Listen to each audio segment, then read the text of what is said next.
So what are these in front of us? Oh, just some wings.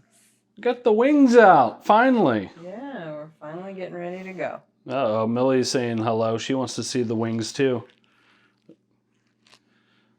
Building with a baby, it's always fun.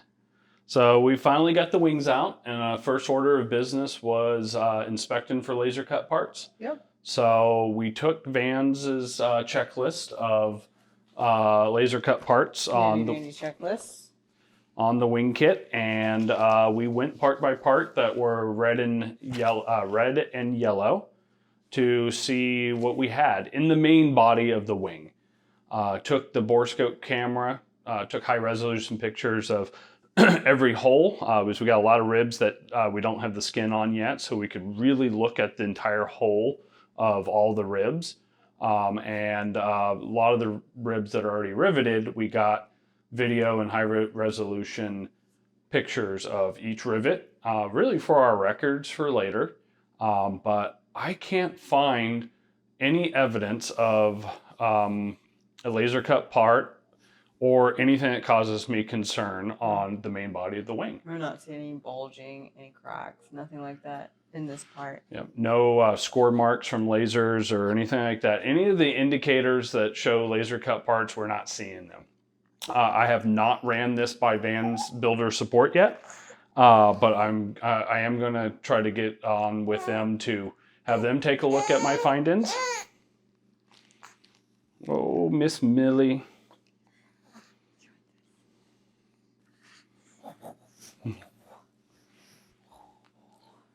So I am going to run all this by Van's builder support to have them review the steps that I've taken to make sure I haven't missed anything.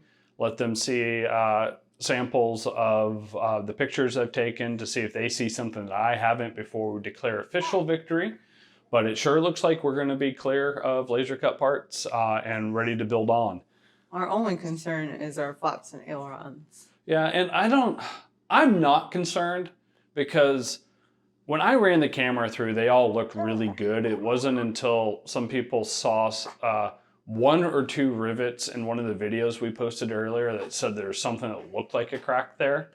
We will go back and inspect them in greater detail, but even if they are affected, we can rebuild a flap and aileron later and just not worry about it. So we can do it. As long as the main structure is good, that's the one that really would be a deal breaker for us.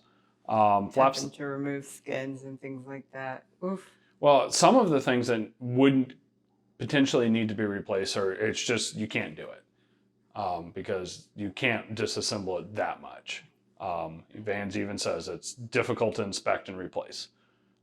So, there might be some service bulletins out later where we put some fuel tank sealant in places to fortify it and strengthen it, but we'll see where that comes out.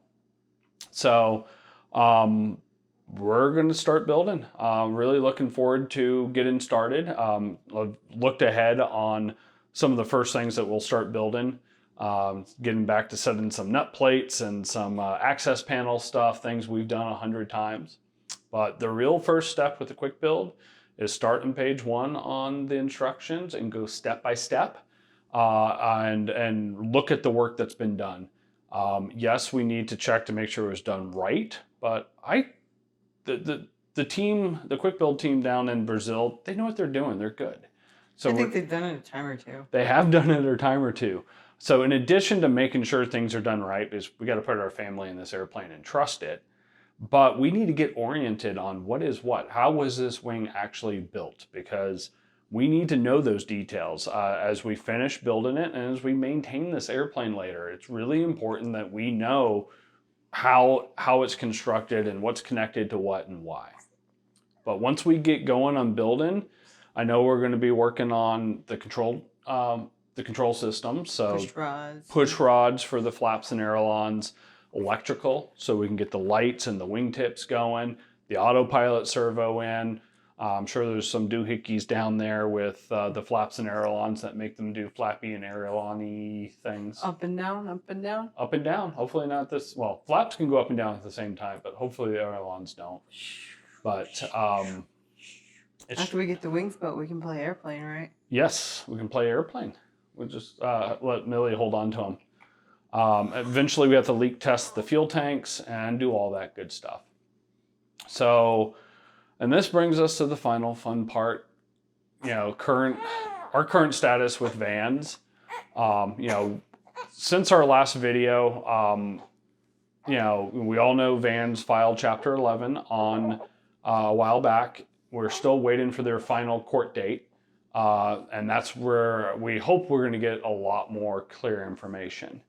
Now, we should be receiving emails with orders for anybody who has your deposit down for a kit.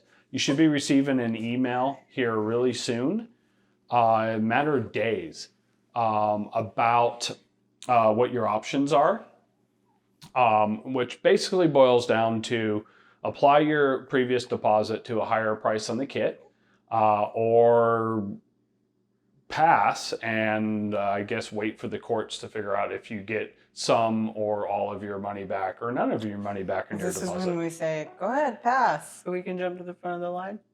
Yeah, pass. The other people. Yeah, everyone else, anyone waiting for a finished kit, please pass, because we want to be in the front of the line. So we fully intend to click yes as quick as possible. The prices on the finished kit is actually not that much more because of some of the other changes Vans has made. One, they're moving the wheels and brakes and a few other components from the finished kit to the fuselage kit. And combine that with the fact that they also announced that there's no more deletions allowed in kits. So that was a bummer because customizing these is one of the fun things to do. Yep. Buying aftermarket parts. Now you just have to get it, and if you don't want it, keep it or sell it or... Yeah, and it's going to be a lot harder to sell it because a lot of other people are going to get it and not need it. And be doing the same exact thing. So I hope that balances out, but what it appears Vans is doing is they're now offering a choice between the standard wheels and brakes or the Behringer system, so you don't have to go outside of Vans to buy Behringer anymore. So hopefully they'll still allow a no wheels and brakes option, which I think for us in the finished kit will be an option, which makes the price increase of the kit less than 33% for us because we basically get the deletions we were planning on anyways.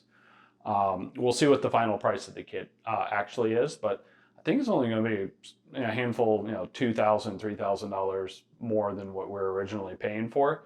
And I think we're ready to go on that. So we're going to say yes. The biggest concern that we have does not deal with that. It deals with our IO390 Thunderbolt engine. So Lycoming did send out an update today where they acknowledge how important selling Vans kits is to them, but they have not worked it out with Vans yet, and they're going to have the court, figure out how it's going to work out. They're a business; they need to make their money too. So they basically just said, "We don't know yet, but we're going to get to it." Yep. Selling engines for Vans aircraft is a huge part of Lycoming's business, so they are motivated to be producing and selling engines for us. So they will work it out. And I think it's an issue of how Vans is going to work out the finances to pay the deposits that we've put down. It's not a case of they're gone and, too bad, so sad. So I think there's hope here that things will start to flow. Yes, Vans is going to have to come up with some money that they've already spent, but there is a contract that says that we've entered a contract to order this engine. That contract did get conveyed to Lycoming, so I think there's going to be room with the courts to make sure that we do get our engines. It may take a little bit longer, so we'll see. That's our big wild card. Ken is doing his best to keep me thinking as optimistic as him, but it's hard. It's hard. But I do think the finish kit's coming sooner than we feared. You better get these wings done then. Let's go, chop, chop. Because we do need to get that finish kit. So we're going to try to get as close to the front of the line as possible in the the finished kit and pull the trigger on the engine as soon as Vans and Lycoming have the opportunity to work it out with the support of the court. So hopefully with the hearing on the 19th, we will learn a little bit more details on what to expect on the engine. I think there's a very low probability that Vans will leave us high and dry without an engine. You know, It would suck to have to pay a lot more money for Yep. it, but let's just not speculate. Let's wait till we get there. Yep. So the one thing I have heard from Vans, from the few people I've talked to at Vans, they're all hands on deck working their tails off to get this organized for us builders and to produce these kits and ship them as quick as possible, because shipping kits is their best way back to stability, and a stable Vans is a good thing for all of us. The single greatest thing that has happened in the last week is seeing Greg Hughes responding to people's questions on Facebook and other social media platforms. For a long time, we've all been very critical of Vans for being slow on updates and communicating. Being able to have this interactive communication on social media for frequently asked questions and clarification, I think, is a very important thing, and it really made me excited and optimistic to see that this week. So kudos to Greg Hughes and Vans Aircraft for beginning to communicate more openly. I feel like they can do that now because they know more. Yes. Before they didn't know what to do. They were confused. They were going through this new thing that they'd never done before, and now they're like, okay, it means they're starting to get a handle on things. Yes, they're forming a plan, and it's still chaotic. There's still a lot of things they don't know and that they are going to work out, but every step is towards them producing these kits and selling to us builders and keeping Vans Aircraft alive, keeping our planes flying, and keep selling more, and you know, keep them still one of the best airplanes that you can build. Nothing flies like a Vans. So once it's built, the plane doesn't care if it's bankrupt or not, right? You know, so it's really good to see that communication going. Sure, Greg is still needing to be really careful about what he can say publicly, because things are changing and you know the courts are involved. So it's not really what they want. It's up to the courts now. Yep. So kudos to them for doing a much better job communicating. Please keep that up, and us builders, try our best to not make them regret communicating, because we can be tough and we're rightfully angry and frustrated by all of this, but just know that their hands are tied and they can only do so much. So let's work with them. Put down the pitchforks. Yes.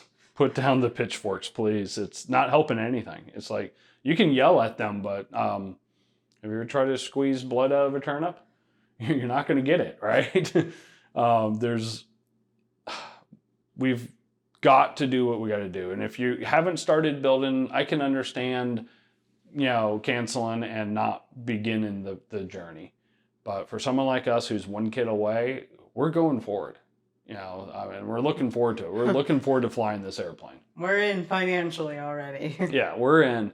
I think 6 months from now, if you're considering building an airplane, Vans hopefully gets a lot more stable and it becomes the right choice again to begin building new airplanes. I think I see that day coming really soon. So I'm more optimistic than I've been since this whole thing started. It's fun to have parts out in front of us ready to build, and we're going to go away and do it. So keep on building, everyone, and let's do the best we can. So thank you for watching 14 Victor Echo. See you next time.